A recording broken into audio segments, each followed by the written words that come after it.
Good morning.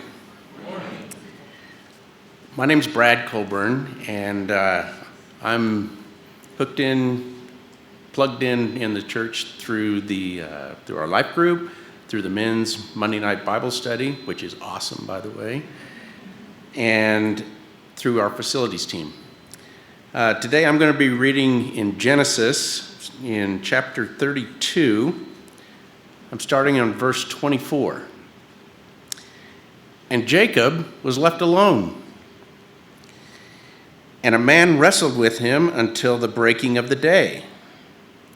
When the man saw that he did not prevail against Jacob, he touched his hip socket, and Jacob's hip was put out of joint as he wrestled with him. Then he said, "Let me go, for the day has broken." But Jacob said, "I will not let you go unless you bless me." And he said to him, "What is your name?" And he said, "Jacob." Then he said, "Your name shall no longer be Jacob, but Israel. For you have striven with God and with men and have prevailed." Then Jacob asked him, "Please tell me your name." But he said, "Why is it that you ask my name?" And there he blessed him. So Jacob called the name of the place Peniel, saying, "For I have seen God face to face, and yet my life has been delivered." The sun rose upon him, and he passed Peniel, limping because of his hip. Therefore, to this day, the people of Israel do not eat the sinew of the thigh that is on the hip socket, because he touched the socket of Jacob's hip on the sinew of the thigh.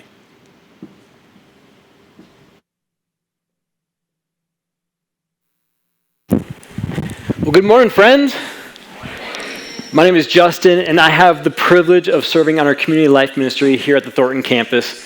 And the one thing I love most about this role is the people I get to worship and serve alongside every week, all of you, to accomplish the mission that God has given us at this church, to build Christ-centered communities of people fully devoted to loving God and loving others. Now, we're continuing a series this week titled By Faith, where we look at men and women in the Old Testament who by faith followed after God. And this morning, we're going to unpack the life of Jacob. Truth be told, when I learned that I was teaching on Jacob, I kind of felt like I drew the short straw of Old Testament people of faith.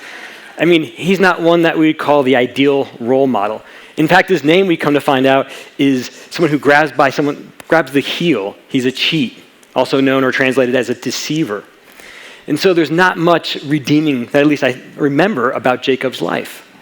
But it wasn't until I started unpacking more of his story that I was able to find a lot of easy life lessons and morals to teach about today, though mostly what not to do. But I started seeing through this narrative a bigger story unfolding, something I think is way more important, and something I think Jacob comes to realize later in life that has a huge impact on him and his faith. So, if you have your Bibles with you this morning, let's open up to Genesis chapter 25, verse 21. If you don't have a Bible, we have some in the back. Would love for you to grab that. And while you're getting to Genesis 25, verse 21, I want to remind us of a promise, a covenant that God made with Abraham, Jacob's grandfather. And this promise was that Abraham's descendants, through his descendants, all the nations would be blessed. Now, this promise God also gave to Abraham's son, Isaac. And Isaac, like Abraham, was struggling to have children. And so we pick this up in verse 25. Chapter 25, verse 21. And Isaac prayed to the Lord for his wife because she was barren. And the Lord granted his prayer. And Rebekah, his wife, conceived. The children struggled together within her. And she said, "If this is thus, why is this happening to me?" So she went to inquire of the Lord. And the Lord said to her, "Two nations are in your womb, and two peoples from within you shall be divided. The one shall be stronger than the other. The older shall serve the younger." When her days to give birth were completed, behold, there were twins in her womb. The first came out red, all his body like a hairy cloak. So they called his name Esau. Afterwards, his brother came out with his hand holding Esau's heel. So his name was called Jacob. Isaac was 6 years old when she bore them. Okay, so what are we seeing happening right now? What are we learning about God? So in verse 21, right at the beginning, Isaac prayed to the Lord, and then we see that God granted his prayer. So friends, how awesome is that, right? God listens to our prayers, and he answers them, okay? And he does this in a big way right here, because this prayer is asking for a barren woman who can't have children to give birth. And she ends up and has twins. So God is all powerful. He can do anything. If you're looking for a fun word to toss out your next Bible study or life group, this is God's attribute that he's omnipotent. He can do all things.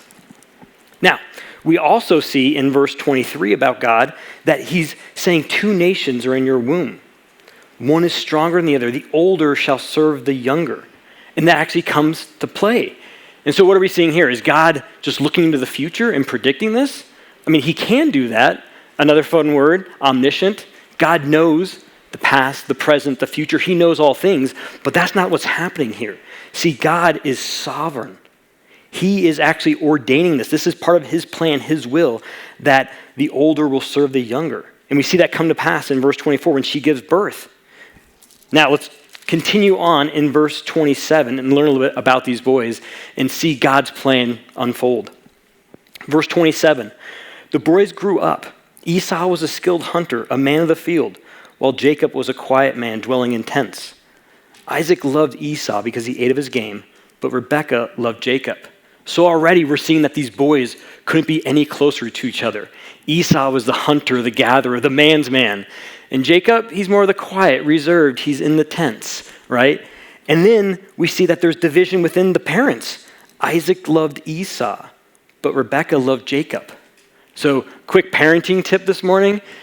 Don't let your children know which one you love more. It's just going to cause problems and divisions in the family.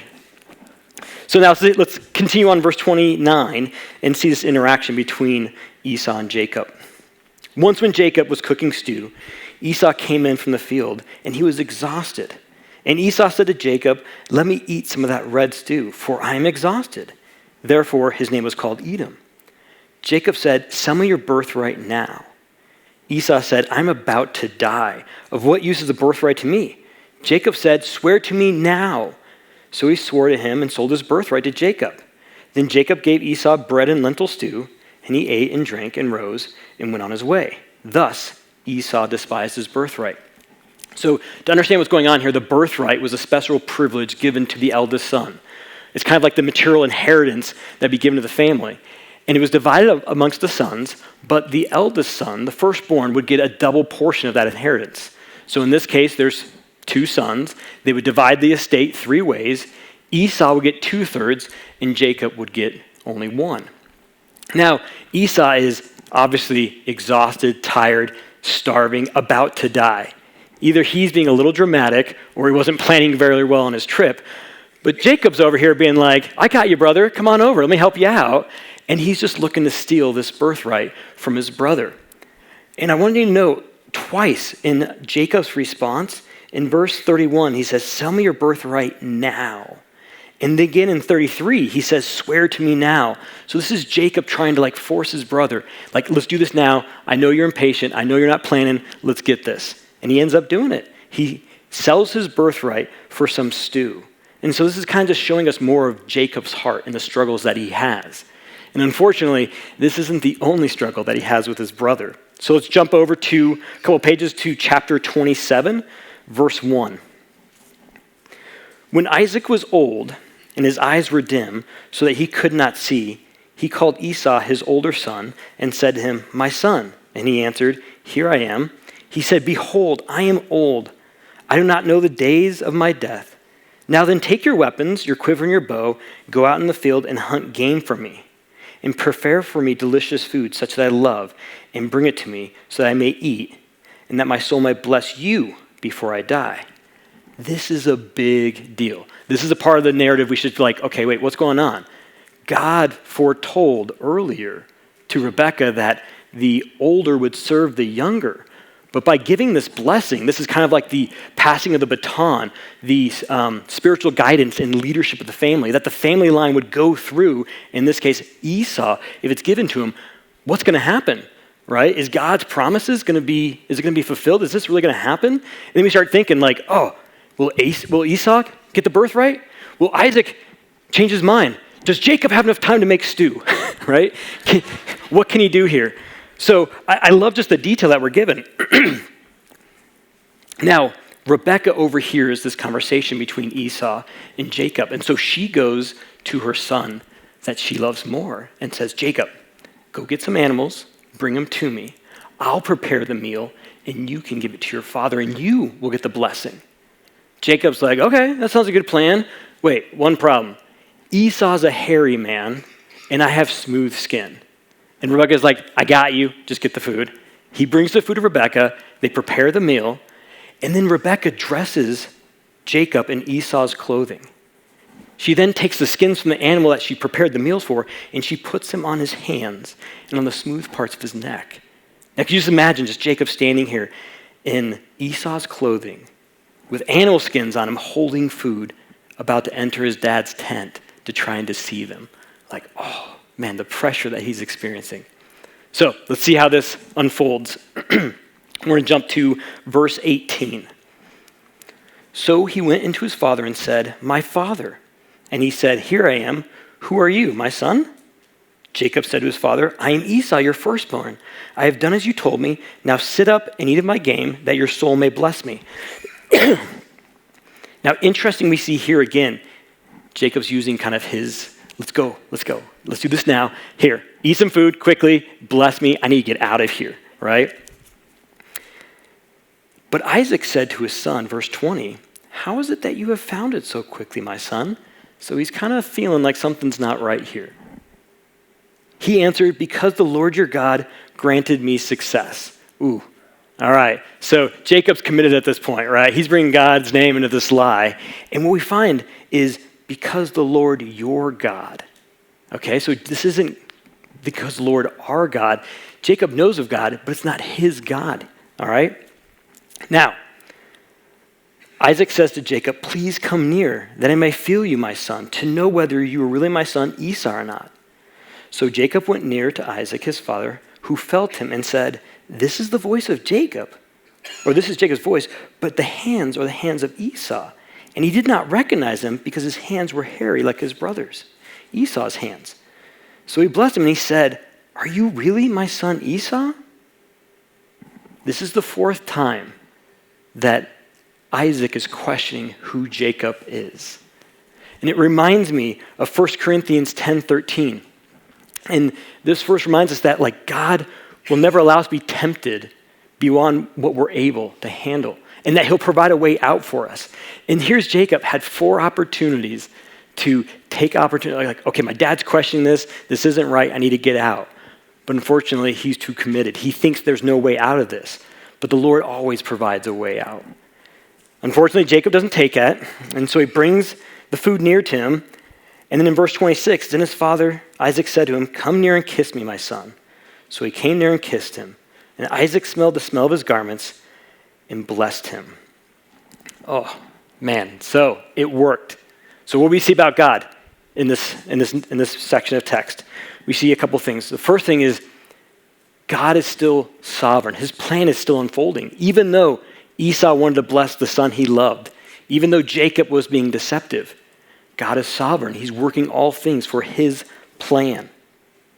Now, Esau comes in afterwards. So Jacob's out. He gets the blessing. Esau comes in and finds out that his brother has deceived him, and he's not happy. He is super upset. In fact, Esau wants to kill his brother Jacob. So Jacob's got to get out. Rebekah's like, overhears what's going on. And this must be mother's intuition or eyes in the back of head, because Rebekah seems to really be in the know with a lot of stuff that's going on with Isaac. So she says to Jacob, like, hey, get out of here. And then convinces Isaac to send Jacob to her brother Laban, where he can find a wife. And the hope is that in this time that he's away, Esau's anger will cool and things will be okay within the family. So, Jacob is fleeing to his brother, to his uncle Laban. And at this point in his life, right, he's been striving for this blessing. He's been striving for the birthright. Everything he's getting now everything he has is not helping him out. He's now in a place that he's fleeing from for his life, and he has nothing with him, nobody. And this is where we pick up in chapter 28, verse 10. Jacob left Beersheba and went towards Haran. And we came to a certain place and stayed there that night because the sun had set. Taking one of the stones of the place, he put it under his head and laid down in that place to sleep. And he dreamed, and behold, there was a ladder set up on the earth, and the top of it reached to heaven. And behold, the angels were ascending and descending on it. And behold, the Lord God stood above it and said, I am the Lord, the God of Abraham, your father, and the God of Isaac. The land on which you lie, I will give you and your offspring. Your offspring shall be like the dust of the earth, and you'll spread abroad to the west and to the east and to the north and to the south. And in you and your offspring, all the families of the earth will be blessed. Behold, I am with you and will keep you wherever you go. I'll bring you back to this land, for I will not leave you until I've done what I've promised you. Then Jacob awoke from his sleep and said, surely the Lord is in this place, and I did not know it. And he was afraid and said, how awesome is this place? This is none other than the house of God, and this is the gate of heaven. All right, so much to unpack in this text. If we look back at verse 12, he dreamed, and behold, there was a ladder set up on the earth, and the top of it reached to heaven. All right, so there's a ladder. Some translations say a staircase from heaven to earth. And Jesus gives a little clarity of what this means in John chapter 1, verse 51, where he says, truly, truly, I say to you, you will see heaven open and the angels of God ascending and descending. Let's say this all together, on the Son of Man. So this is another title for Jesus. So what's happening here, this bridge between heaven and earth, it's Jesus. This is God anticipating and giving Jacob knowledge of what's to come. And then later, God blesses Jacob. Verse 13, he says, the land in which you lie, I will give you, and your offspring shall be like the dust of the earth. And then we see that your offspring through you and your offspring shall all the families of the earth be blessed. This is the same promise, the same covenant that God gave to Abraham, that God gave to Isaac. Now God's giving that to Jacob. What we also see when we look at this is, man, Jacob was in a low spot of his life, right? Like he had betrayed his family. He was fleeing for his life. He had nothing, no one with him. He was all alone. And God came to him, right? Jacob wasn't like, oh, this is horrible. God, I need you. No, he wasn't there. But God pursued him. And so an awesome truth, I think, for all of us this morning is that God loves us so much that even he pursues us even though we're not pursuing him at times. He's always coming after us. I'm reminded of Psalm 34:18 and Romans 8:28. The Lord is near to the brokenhearted and saves the crushed in spirit. And we know that for those who love God, all things work together for good, for those who are called according to his purpose. This is who God is. And how beautiful is that in our time of need, God is there. Now, the rest of 29, 30, and 31 accounts Jacob's life as he lives with his uncle, Laban. And this is where his life gets a little messy. See, he commits 7 years of service under Laban for his younger daughter Rachel's hand in marriage. Unfortunately, he gets a little taste of his own medicine, maybe fortunately, and Laban deceives him, excuse me, and tricks him into marrying his older daughter, Leah. Jacob's fear is Laban knows he's probably upset, and so he says, I'll give you my daughter Rachel too if you commit to another 7 years. So now he's going to be working for this man for 14 years, and for 7 of them, he has these wives. They're competing with each other to have children. Now, all throughout this time, while he's being deceived by Laban, while his wives are disputing with each other over having kids and more kids, he still prospers. God is still with him. And we see that in God's faithfulness through the possessions. So we start seeing Jacob grow in his possessions and his wealth, and then we see growth in his family. Now, the problems for Jacob, don't really finish. They continue, even though he's prospering. We learn that he later finds out Laban doesn't favor him like he used to. And then we see God say, hey, I want you to go home, Jacob. Now, Jacob's all about going home, but there's one problem. Laban's prosperity and all of what he's earned has come through the hands of Jacob. And so it's bad for business if Jacob were to leave. Now, we think through this revelation of God that came to Jacob in his time of need. We think through the prosperity and all the faithfulness that God has blessed Jacob with while he's worked with Laban now for almost 20 years, that he'd be like, oh, hey, God, you want me to go home? He won't let me. I'll wait for you to work this out. Will you do this? Unfortunately not. Jacob goes back to his old ways, and he deceives Laban and flees for home and doesn't tell him. Laban finds out, chases after Jacob, and there's this confrontation where the two kind of complain and vent with each other. Jacob's upset because Laban was deceitful to him, changed his wages. Laban was upset because he fled with all of his children, his family, his possessions, and didn't tell him. Now, they eventually work things out where Jacob's able to make an agreement and they leave. And what we see through this time is God is faithful, even when others are not, including ourselves. Now, Jacob's ready to go home, but there's one problem. I think last time we recall, he was fleeing because his brother wanted to kill him, right? So Jacob, being a smart man, he decides to send out some messengers ahead of him to kind of scope out what the lay of the land looks like, to see, is my brother, now after 20 years, we kind of settled this under the bridge. Sends out the messengers, they find out what's going on, they come back and report to Jacob, hey, we found your brother, he's alive, he's coming to meet you. Oh, that sounds great, Esau's coming to meet me, this is good. But then they go on to say, oh, and he's got 400 men with him. Yeah, so at this point, it's like, oh, Jacob is freaking out. When he left, he was in fear of his life from one man. Now he's returning and he's fearful about 401. So Jacob comes up with this idea to divide his family into two camps. He takes his servants and their families, puts them in one camp. He takes his wives and their families and puts them in a second camp, and he sends them ahead of him. The thought being, if Esau attacks one of the camps, the other will be able to escape. And then he sends them all ahead, and he's the last one there. And I'm just curious, is he just like, okay, we'll send the first camp out, I'll look over the hill, see if they run, I'll go this way. And again, he's still kind of looking after himself. Now, Jacob has this confessional prayer to God at this point. And we pick that up in chapter 32, verse 9. In desperation, Jacob prays the Lord. O God of my father Abraham, God of my father Isaac, O Lord, who said to me, return to your country and your kindred, that I may do you good. I'm not worthy of the least of all these deeds of steadfast love and all the faithfulness that you have shown your servant. For with only my staff I crossed this Jordan, and now I've become two camps.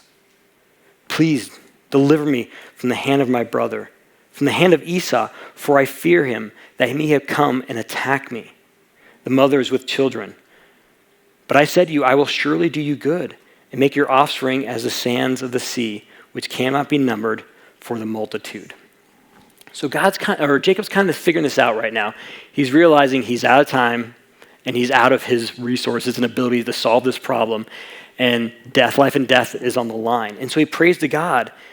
In this prayer, we start seeing that he's starting to understand that, wow, I'm remembering God's faithfulness to me.